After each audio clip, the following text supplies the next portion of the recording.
Buenas tardes. Buenas tardes. Buenas tardes, ingeniero. Buenas tardes. Buenas. Buenas. tardes. Bien, vamos a continuar con la clase. Ya hoy subimos los videos de la semana pasada, están disponibles para quien no haya podido estar en la clase, pues pueda acceder a ellos. También he estado recibiendo grupos. Hoy voy a organizarlos y ver quiénes quedan sin grupo para que los terminemos de armar mañana. Posiblemente tengamos que correr un poco el examen para lograr cubrir bien lo del ejemplo del cálculo hidráulico, para no verlo muy a la ligera y no verlo bien detallado lo más que podamos para comprenderlo bien. Entonces, posiblemente tengamos que tomarnos el lunes para terminar ese ejercicio. Eh, Hoy pues vamos a continuar, creo que hoy sí posiblemente terminemos todo lo que es el contenido de conceptos de bombas y pasaríamos a hacer ya el diseño hidráulico del ejercicio que vimos en AutoCAD. El cálculo de NPCH también. Y pues, si mal no recuerdo, voy a pasar la pantalla a presentación. Si mal no recuerdo, creo que en esta nos quedamos. Sí. Bueno, ya vimos sobre la red hidráulica, suministros, qué tipo de suministros podemos tener. En la distribución hidráulica vimos qué tipos de material, de tuberías podemos utilizar para nuestros diseños, nuestras redes. Accesorios, codos, accesorios para cambio de dirección, accesorios para cambio de sección o de área o de diámetro, accesorios para ramificaciones, accesorios para cierre, control control de aire, control de suciedad. Vimos que más, bien, sí, los accesorios strainer fue lo último que habíamos visto y las válvulas antirretorno. Ahí en la imagen les estoy mostrando una instalación típica, pero este es más para un sistema hidrónico, que es un sistema de aire acondicionado, un sistema de agua fría, un sistema de chiller, podríamos decir. Tenemos ahí una instalación típica del área de bombas. Ya esto es un poco diferente a los cuartos mecánicos que estuvimos viendo de bombas turbina, bombas para bombeo de agua, en agua de pozo o cisternas. Esta es una instalación típica para sistemas hidrónicos, pero aquí lo importante es que es un sistema de circuito cerrado. ¿Qué quiere decir con un sistema de circuito cerrado? Todo lo que hemos estado viendo hasta ahorita, incluso el ejemplo, nosotros bombeamos de una cisterna o de un pozo y lo mandamos a un punto diferente, en otra altura, en otra posición de nuestro plano. En un circuito cerrado no, yo tengo un suministro de agua desde la bomba, lo mando a un edificio y después esa agua vuelve a regresar y vuelve a retornar a la bomba. Eso es un circuito cerrado. Se utiliza bastante en sistemas de chiller, sistemas de agua caliente. Digamos, tenemos un sistema de bombeo, un sistema de bombas. ¿Qué dispositivos podemos ver aquí de los que hemos aprendido hasta ahorita? Pues podemos ver en sí pues, lo que es la bomba, es una bomba centrífuga con su motor en la parte final y tenemos el acople por esta parte. Podemos ver pues el sistema de tubería, puede ser que sea hierro negro, puede ser PVC. Por el tipo de accesorio de codos, que es para cambio de dirección y que además es bridado, yo puedo entender que podría ser hierro negro, podría ser galvanizado. Tendríamos esto que está aquí, es el tanque separador que mencionamos en las últimas clases. Aquí se hace un centrifugado y en el proceso pues se elimina suciedad hacia el exterior y por gravedad cae la parte inferior. Y en la parte superior también, cuando yo tengo burbujas, por densidad también, las burbujas suben a la parte superior y llegan a este dispositivo, que también lo vimos, una ventila automática. Es como una purga, entonces aquí se elimina aire. Vimos también válvulas de cierre, por aquí hay una. Esta es una válvula de bola. Por aquí hay otra válvula de cierre, es una válvula mariposa. Vimos, bueno, aquí también otra válvula de bola. Esta es una purga. Digamos, cuando la suciedad se acumuló bastante y hay sedimentos, pues se abre de vez en cuando esta válvula para evacuar esos sedimentos. También tenemos por aquí, este sí, no lo habíamos mencionado. Este es un tanque de expansión.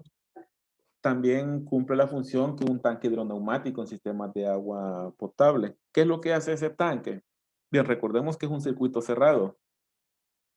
También que el agua sufre un cambio de temperatura en sistemas hidrónicos o chiller, y al haber cambio de temperatura también hay dilatación volumétrica. Entonces, cuando eso pasa, para que esa dilatación no me fuerce los codos, las uniones, lo que hace este tanque es que él absorbe esa expansión y así pues protejo el sistema. También, y esto es muy importante, ya hemos hablado qué pasa cuando cae demasiada la presión en la succión de la bomba. Puedo llegar a un límite donde puede empezar a cavitar. Entonces, lo que hace este tanque es que siempre mantiene una presión en el lado de la succión. Agrega una presión para que aquí nunca llegue a caer en vacío o nunca llegue a caer un valor demasiado bajo para poder provocar cavitación. Entonces, es una de las funciones de este tanque de expansión. Tenemos por aquí también que este creo que no lo mencionamos, es una válvula triple función. ¿Qué hace esta válvula triple función? Hace tres funciones que sí ya las vimos. Una, control del flujo. Es decir, me dice balance de flujo. Me dice cuántos galones van a pasar. Eso lo vimos anteriormente con un tipo de válvula. También es una válvula de cierre. O sea, cumple la misma función que esta válvula mariposa que está acá. Y también es una válvula antirretorno, es decir, que toda esta columna de agua que está después de la bomba, si se detiene la bomba, pues yo evito que esa columna se regrese. Entonces, de ahí el nombre de válvula de triple función, es válvula check, es válvula de cierre y es válvula de balance. Entonces, ahí tenemos esa triple función. Entonces, cuando visiten sistemas de agua fría o chiller, ahí van a encontrar estos tipos de dispositivos, el separador, el tanque de expansión, válvula de triple función. Por aquí, pues, unas ventilas automáticas para eliminar aire que pueda acumularse en toda la red.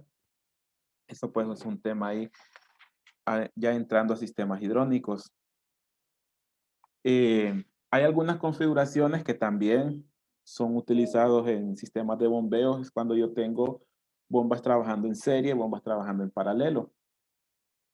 Todas las imágenes que vimos de bombas estaban trabajando en serie, perdón, en paralelo, pero también pueden trabajar en serie. Y aquí hay un diagrama de qué pasa con el flujo y qué pasa con la cabeza cuando yo tengo las bombas trabajando en cualquiera de esas disposiciones. Por ejemplo, si yo tengo bombas trabajando en paralelo, estoy con la imagen de la derecha. Y es el caso típico cuando yo tengo un manifold, un cabezal. Yo tengo en este caso 5 bombas. ¿Qué pasa con el flujo que yo estoy suministrando al sistema? Pues el flujo va a ser la sumatoria de las 5 bombas. ¿Qué va a pasar con la cabeza? La cabeza va a ser la misma. Es decir, esos pies de columna de agua la tiene que vencer las 5 bombas, pero el flujo es el que yo voy a sumar. Ahora bien, ¿qué pasa cuando yo tengo bombas en serie? Que es el caso de la imagen izquierda. Yo tengo una bomba a la siguiente y después a la siguiente. En ese caso el flujo es el mismo, no como a menos que una bomba pudiese producir agua, yo tuviese cambio de flujo, pero el flujo es el mismo. Desde antes de la bomba 1 hasta después de la bomba 3 yo voy a tener el mismo flujo, pero se van a sumar las cabezas. Entonces, en este caso es la diferencia entre sistema de bombas en paralelo y sistema de bombas en serie. Algo que vimos con la bomba de múltiple escalonamiento, indirectamente se cumple esta función.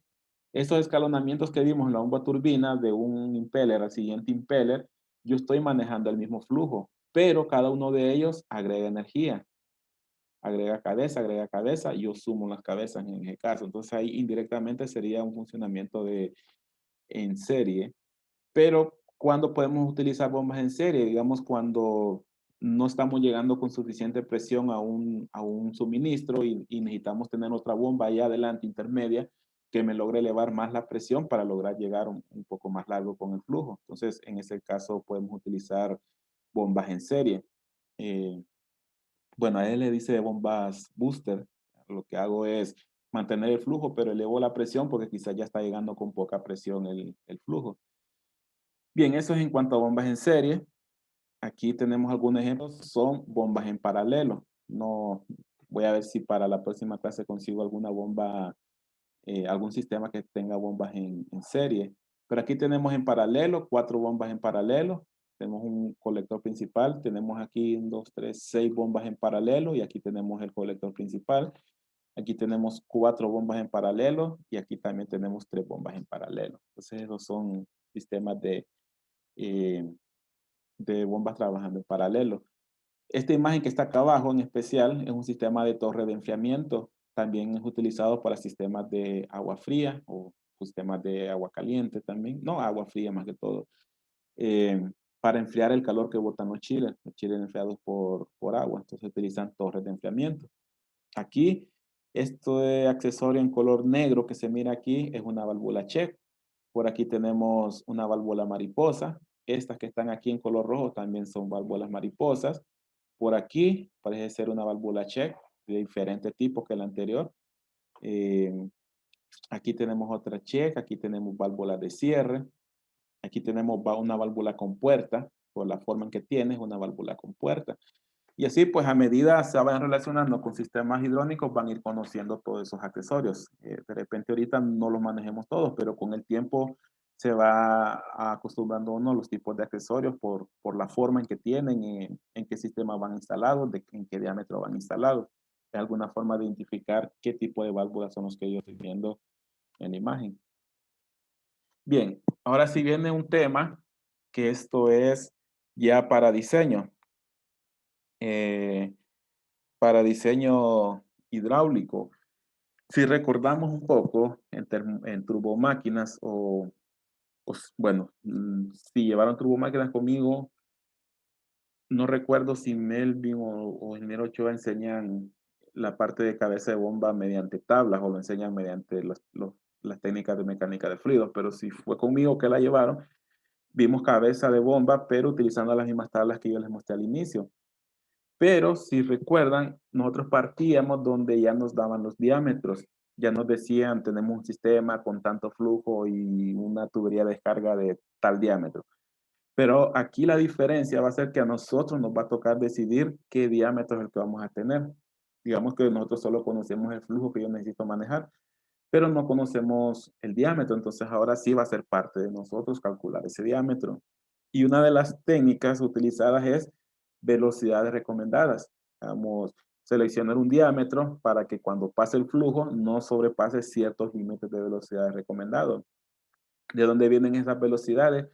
Pues hay normas o hay instituciones que ya hicieron pruebas y que determinaron que después de una velocidad el fluido se vuelve demasiado turbulento, hay más posibilidades de golpe de ariete, hay más pérdidas innecesarias de fricción, eh, las tuberías pueden vibrar. Entonces hay ciertos límites para mantener seguridad en mi sistema. Ahí en la imagen yo tengo 2 tablas con velocidades recomendadas, clasificadas según la aplicación que yo tengo en mi sistema de bombeo de agua.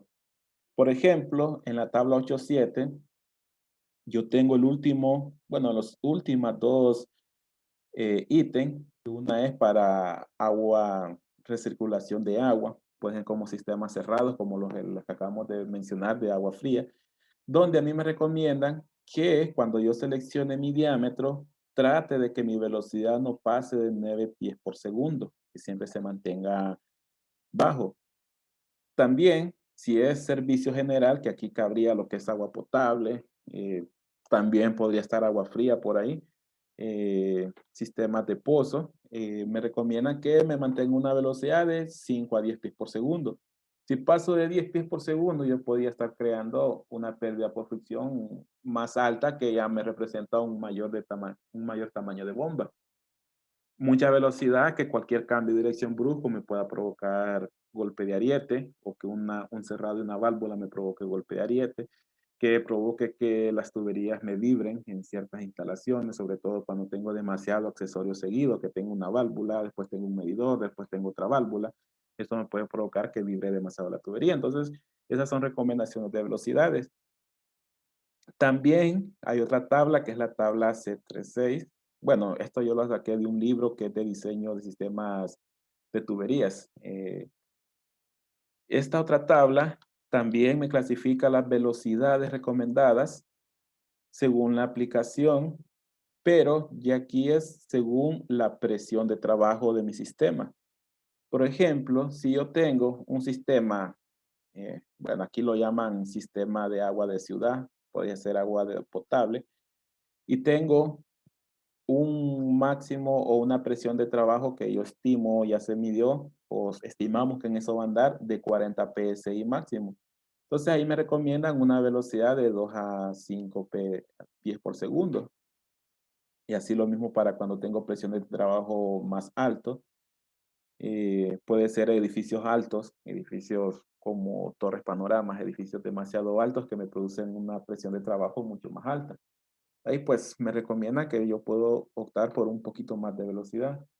Luego pues hay estas recomendaciones, pero estos caen en otros sistemas que no nos tocan en esta clase, como es vapor saturado, vapor sobrecalentado. Eso pues es para otros temas. Podría ser para plantas de vapor. Entonces, este criterio y sobre todo en la mayoría de nuestras aplicaciones vamos a estar en estos dos sistemas o sobre todo en un sistema de servicio general. Ahí vamos a estar la mayoría de las veces de la mayoría de las aplicaciones de nuestra área, o por lo menos en el área en que yo estoy. Pero también existen otras aplicaciones como bombas para condensadores, puede ser bombas para descarga, bombas de alimentación a calderas. Eh, en ese caso yo puedo utilizar un poco mayor las velocidades. Esta de aquí, por ejemplo, de 20 a 25 pies, yo puedo tener velocidades más altas, pero ahí ya es por la aplicación y también por la presión que yo necesito vencer para poder entrar a una caldera. Una caldera puede estar a 100 PSI, entonces yo necesito que mi bombeo esté por arriba de esa presión, si no, pues mi agua no va a poder entrar. Y eso podría caer como por esta aplicación de más de 200 PSI. Entonces, este va a ser nuestro criterio para diseño de nuestro ejercicio. Vamos a seleccionar los diámetros con aquellas tablas, tratando de que no nos pasemos de 10 pies por segundo. Si nos pasamos, pues ya mencioné cuáles son los problemas que puedo tener. Si quedo muy debajo, lo que puede pasar es que estoy sobredimensionando las tuberías innecesariamente. O sea, estoy volviendo un sistema más caro. Entonces, eh, también si elevo mucho la velocidad, también estoy aumentando las pérdidas por fricción y ahí yo estoy sobredimensionando la bomba. Entonces llega un momento que como desarrolladores de su proyecto van a tener que evaluar qué les conviene más. Usan tuberías más pequeñas, pero van a tener bombas más grandes. O utilizan tuberías más grandes para tener bombas pequeñas, pero van a utilizar mayor inversión inicial en la red de distribución de tuberías. Entonces, llega un momento que hay que hacer ese balance y normalmente, pues, por lo menos yo aplico es tratar de que la bomba no sea lo más grande posible, porque eso ya le queda un consumo de energía eléctrica al cliente. Aunque la inversión sea mayor en tubería, pero queda una bomba más pequeña y su consumo eléctrico va a ser más pequeño, los alimentadores más pequeños, los variadores de frecuencia más pequeños y eso pues va sumando a la hora de decidir cómo diseñar la tubería. Solo vamos a salir un rato. Voy a salir un rato y me voy a ir a las tablas que vimos, bueno, las tablas que yo les pasé. Y bueno, creo que había cerrado las tablas. Voy a abrirlas. Aquí está. Aquí están las tablas que nosotros vamos a utilizar. Eh, Aquí un ejemplo que hicimos, creo que sí, creo que fue el ejemplo anterior de pérdidas. Que aquí seleccionamos para un flujo de 240 galones, nosotros seleccionamos para el ejemplo 4 pulgadas de diámetro de la tubería. Si nos vamos a la columna de velocidades, vemos que tiene una velocidad de 6.05 para 240 galones. 6.05 es menor a 10 pies por segundo, que es lo que me acepta la tabla que acabamos de ver. Probemos viendo a ver si para estos 240 galones por minuto, la tubería de 3 pulgadas, cómo se comporta. Para 240 galones por minuto y tubería de 3, yo tengo 10.4 pies por segundo de velocidad en el flujo. Me salgo un poco del límite. Si en caso yo tengo una tubería corta, yo podría dejarlo, pero si es una tubería con demasiada distancia o o demasiado accesorio, demasiado cambio de dirección, ahí sí tomaría el criterio de mejor irme a la de 4 pulgadas, aunque esté un poco bajo la velocidad en 6.06. ¿Qué pasa si yo me voy a la de 6 pulgadas? La velocidad va a caer a 2.66, ahí tengo una velocidad demasiado baja. Estoy poniendo una tubería de 6 pulgadas que es más cara en lugar de poner una de 4. Entonces, esos son algunos de los criterios para diseñar mi red hidráulica.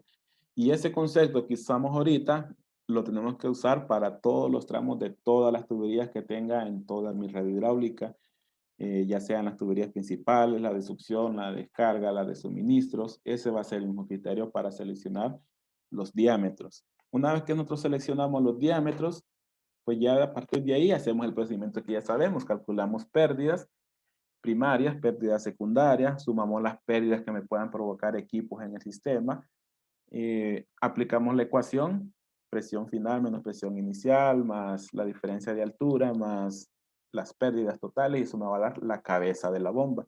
Ya ese procedimiento pues es el mismo. Bien, vamos a ver. Sí, eso es en cuanto a criterios de selección de diámetros de tubería. Hay algunos temas que quisiera hablar algo rápido, tal vez nos ajusta para terminar hoy. Bueno, son las 4:30, creo que puede ser que sí nos ajuste. Nosotros quizás en esta clase no logremos ver todo lo que nosotros podemos ver en un sistema de bombeo, pero hay algunos conceptos que por lo menos sí me gustaría hablar. Por ejemplo, si vemos esta imagen, nosotros vemos que tenemos una bomba, quizás una bomba vertical desde el momento como está el motor instalado.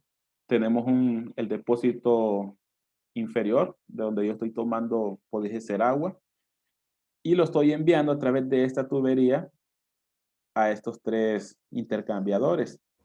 Digo intercambiadores porque tengo un fluido entrando por H y saliendo, y también tengo otras entradas y salidas por estos puntos. Entonces eso me hace pensar que esto es un intercambiador, donde tengo un, dos, tres intercambiadores.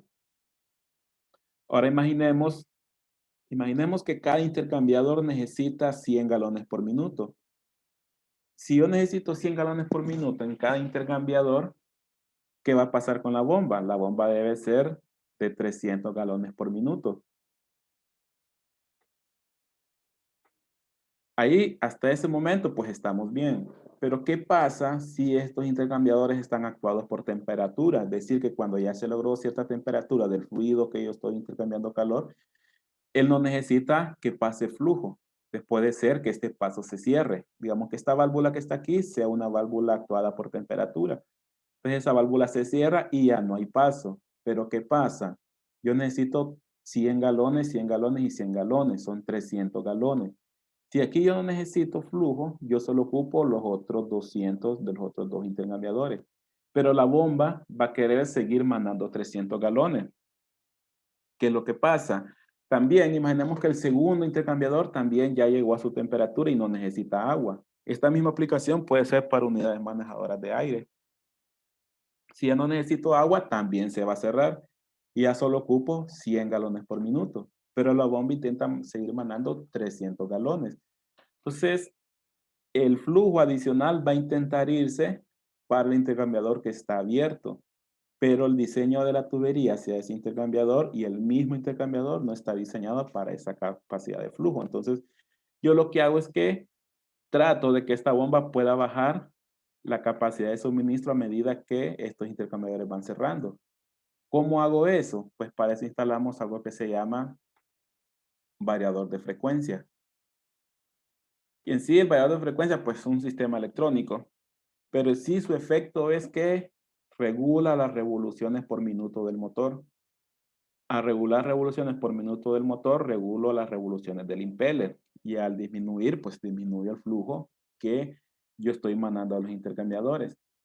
Él va a bajar las revoluciones hasta, digamos, está suministrando 300 galones, va a bajar sus revoluciones hasta que yo bombee 200 galones. Ahí se va a mantener. Si se cierra el siguiente intercambiador, solo ocupo 100, entonces él va a bajar más las revoluciones hasta suministrar solo 100 galones por minuto. Eso hace un variador de frecuencia. Pero, ¿quién le va a decir a este variador Bueno, que el variador en la imagen podría ser este gabinete que se mira en el motor, pero cuando los motores son muy grandes, el variador eh, debe ir aparte. Bueno, hay opción para que motores pequeños traigan el variador en el motor, pero si no, es un gabinete aparte que puede estar en un panel eléctrico de control, que en este caso podría ser donde está el inciso E. Eso es un gabinete de control, es un panel eléctrico, aquí llega la alimentación eléctrica, aquí instalo el valor de frecuencia, instalo protecciones de picos de voltaje, pérdida de fase, de balance de fase, eh, guardamotores o protecciones de sobrecalentamiento, los ponemos aquí también. Pero ¿quién le va a decir a este variador a cuántas revoluciones debe bajar para lograr mandar un determinado flujo? Pues eso, una de las formas es trabajar con un sensor de presión. ¿Qué es lo que hago con un sensor de presión? Hermanos, que colocamos un sensor de presión en esta tubería. Imaginemos que estamos en la situación donde los tres intercambiadores ocupan agua y el motor o la bomba está mandando pues los 300 galones. En ese momento yo tengo una presión en esta tubería. Esa presión yo la uso de referencia y le mando ese dato al variador. Y el variador va a tomar ese dato. Imaginemos que fuesen 20 PSI, por así decirlo. Bueno, estoy usando PSI, pueden ser pies de columna de agua. Si un intercambiador se cierra, el agua va a intentar agarrar hacia los demás intercambiadores, pero al final lo que eso va a provocar es una sobrepresión. A provocar esa sobrepresión, el sensor va a identificar que esos, no me acuerdo cuántos PSI dije, no sé si 20, bueno, digamos que 20. Si se cierra un intercambiador, la presión va a intentar subir de 20 PSI, entonces el sensor le manda esa señal al variador, pero como el variador sabe que su referencia son los 20 PSI y el sensor está diciendo que está subiendo a 25, lo que va a hacer es bajar las revoluciones del motor. Si bajo las revoluciones, bajo el flujo. Bajo el flujo hasta que yo ocupo 200 galones, pero en ese momento la presión vuelve a quedar en 20 PSI, entonces el sensor le dice al variador que ya llegó a su presión nominal, entonces no sigue bajando. Si el siguiente intercambiador se cierra, nuevamente la presión intenta subir, entonces el sensor le dice al variador que nuevamente está subiendo la presión, entonces que baje las revoluciones del motor. Y así sigue trabajando. Si se cierra el último, lo que va a pasar es que el variador va a identificar que ya está llegando a un rango de revoluciones muy bajas y mejor va a apagar el motor. Ahora al revés, a medida se van abriendo los intercambiadores, o sea, ocupan agua, la presión lo que va a pasar es que más bien va a bajar. Entonces le va a decir al variador de frecuencia que la presión está bajando, que mejor suba las revoluciones para volver a estabilizar la presión. Y así pues es una de las formas de controlar un sistema de bombeo mediante un variador de frecuencia. Bien, ¿qué más podemos tener? Imaginemos que no me interesa que estos intercambiadores van a trabajar 100% del tiempo, siempre van a trabajar abierto. Entonces, en ese momento yo no necesito un variador, porque va a ser de puro gusto. Pero sí hay situaciones, y creo que lo mencionamos, que cuando una bomba arranca, no le pongo variador, imaginemos. Pero cuando una bomba, y sobre todo cuando son motores grandes, pasa con los ventiladores también, arranca de un solo de golpe, el pico de arranque es bien alto, pico de arranque eléctrico es muy alto, los amperajes se disparan. Pero aparte de eso también me puede dañar el sistema de tuberías porque estoy creando una sobrepresión que me va a ir provocando golpe de ariete en todos los cambios de dirección o en las válvulas que yo pueda tener.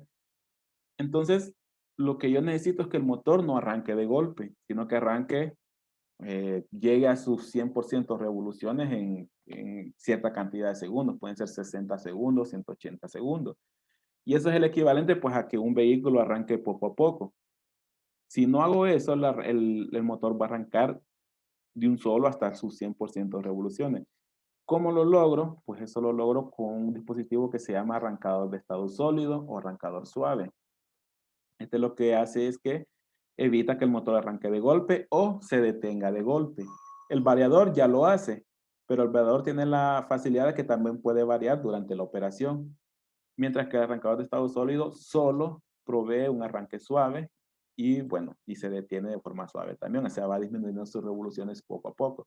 Aparte, pues, que puede traer además parámetros de control como eh, protecciones, monitoreo de amperaje. Si identifica que el amperaje está yendo muy alto, también manda a apagar el motor.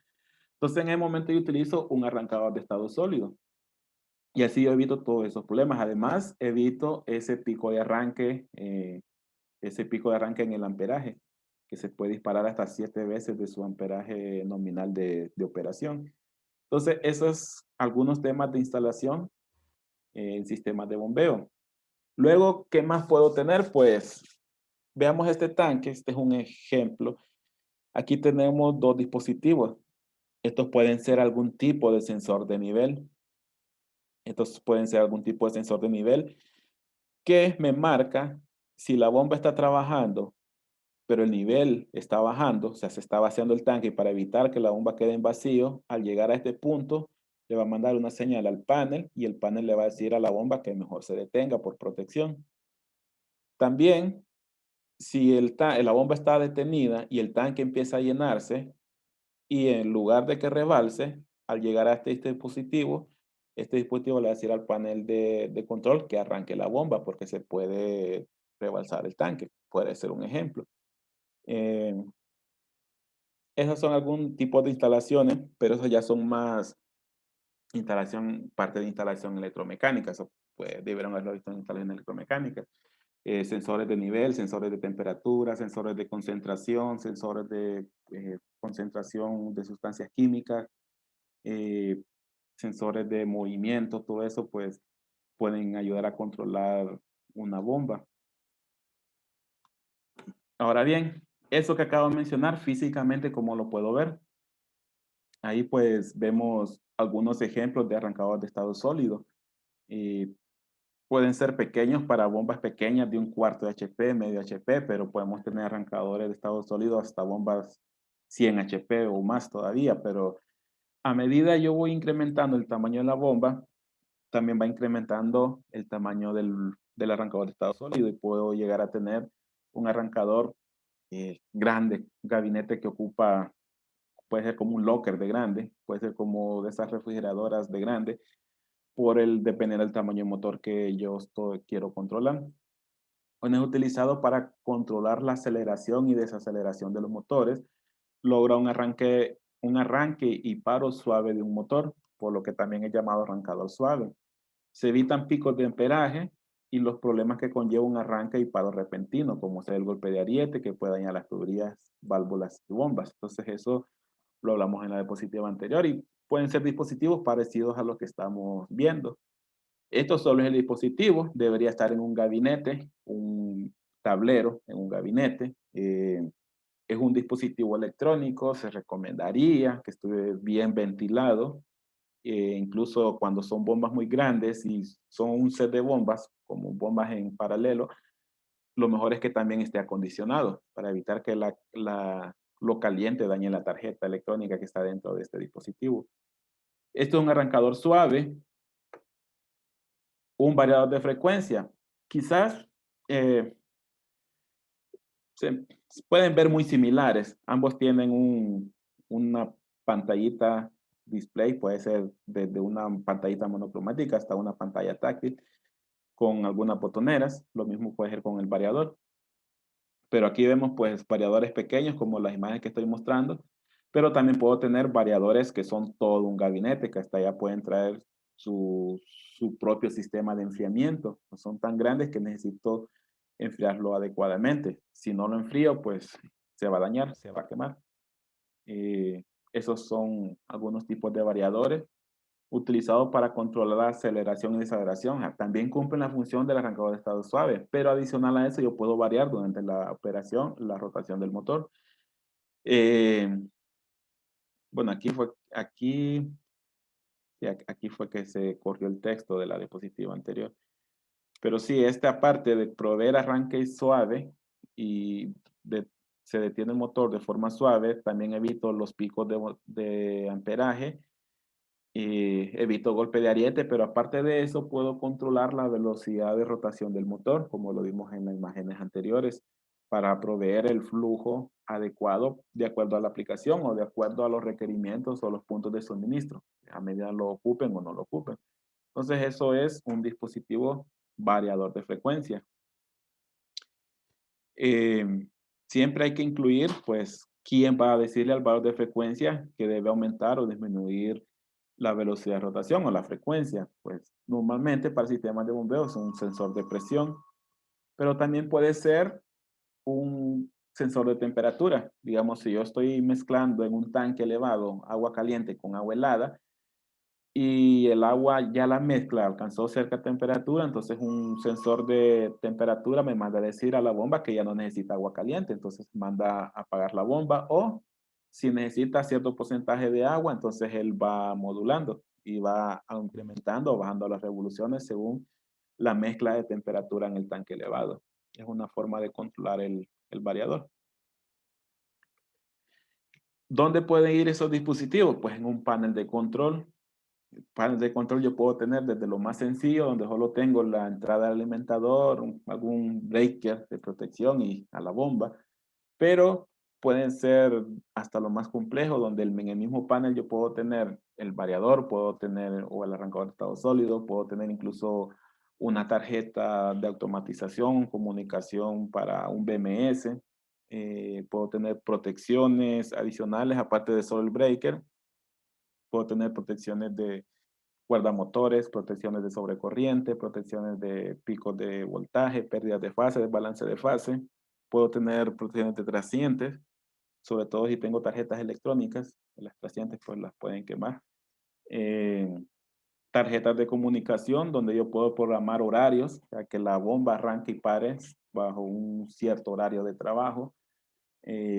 Puedo tener una comunicación con comunicación a internet para poder monitorear el estado de la bomba desde un celular, desde una computadora BMS en otro edificio.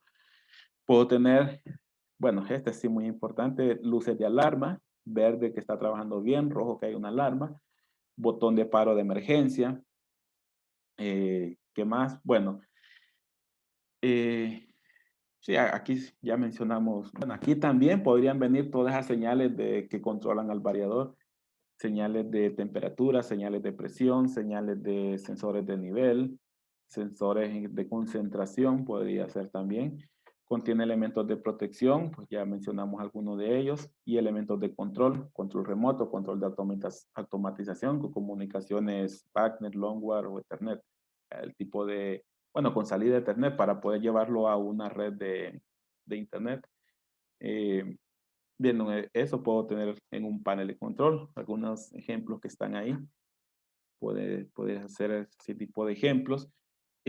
Aquí vemos, bueno, otro panel de control, pero en las dos imágenes de la derecha, o de la izquierda, perdón, también tenemos un sistema de bombas. La diferencia con los que hemos estado hablando de los variadores es que aquí el variador en la imagen del centro, por ejemplo, está montado sobre el mismo motor de la bomba. Este es el variador. Atrás está el motor eléctrico, no se logra ver, pero eso lo podemos tener también disponible. Hay un límite de tamaño de HP, que es donde ya no podemos montar el gabinete sobre el motor y ahí sí estamos obligados a que sea separado como las imágenes anteriores. Aquí pues un sistema de bombeo donde ya viene todo en paquete, vienen los variadores y viene el panel de control, aquí pues separado. Primero la alimentación eléctrica llega al panel, del panel sale al variador y del variador sale al motor eléctrico. Es otra forma de poder tener esa configuración de protecciones y controles de un sistema de bombeo. Bien, con esto hoy sí, ya terminamos. Ya pasaríamos a la parte más práctica, hacer el diseño de la red hidráulica. Vamos a seleccionar la bomba con curvas de selección. Después lo vamos a aprender a hacer mediante un seleccionador en línea. Y vamos a aprender al final de la clase a utilizar un software, que es el que están viendo ahí, un software sencillo, pero como les mencioné, hacer lo que necesitamos para conceptos de la clase, pues hacer lo que necesitamos, incluso es actual, yo lo utilizo para los proyectos. Lo vamos a aprender a usar al final de la clase. Es un sistema, es un software que podemos diseñar sistemas de bombeo, aire comprimido y sistemas de vacío. Entonces, es útil, ¿no? Es útil entonces lo aprovechemos al final de la clase. Bien, entonces mañana continuaríamos ya con la parte del diseño de la red hidráulica que vimos en algún momento. Vamos a comenzar con definir cuáles son los suministros, cuál es el flujo que voy a manejar, después definir los diámetros, después definir qué accesorios voy a tener, después empezar a calcular pérdidas primarias, pérdidas secundarias, calcular cabeza de la bomba, después calcular NPCH disponible, después vamos a seleccionar la bomba, vamos a comparar que el NPCH disponible sea mayor al NPCH que necesita la bomba, y por último, pues vamos a ver algo sobre cuadros de equipos, cómo generar un cuadro de equipos en base a lo que hemos seleccionado de la bomba y el diseño de la red hidráulica. Bueno, entonces nos quedamos aquí. Continuamos mañana. Los videos ya los subí. En la mañana subí se me había escapado subir los videos de la semana pasada, pero ya los subimos. Y hasta ahorita pues ya vamos conceptualizando bien para poder hacer sus proyectos, ir avanzando en sus proyectos. Entonces, bien, si hay consultas, si no, pues continuamos mañana.